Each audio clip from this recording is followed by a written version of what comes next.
Hello friend, आज हम आपको वेल्डिंग करना सिखाते हैं और गैस डालना सिखाते हैं।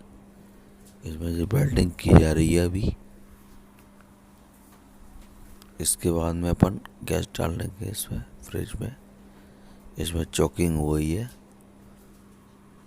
चॉकिंग ठीक कर रहे हैं। चॉकिंग ठीक करने के बाद में गैस चार्ज की जाएगी।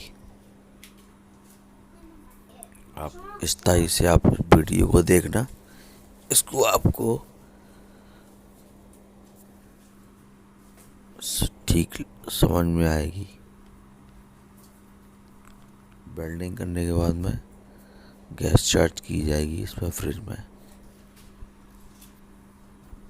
इसमें हाइड्रोकार्बन गैस डाली जाएगी, इससे ये कूलिंग प्रॉपर करेगा। ये लीकेज थी जी, ये सबरे टाँके लीकेज थे जाली से। ये जाली से लीकेज ठीक करने का काम शुरू कर दिया है। अब इसके बाद में टाँके बिल्कुल चेक करके, इसको चेक करने के बाद में इसमें गैस डाली जाएगी। आपको अच्छी लगे वीडियो तो लाइक करना।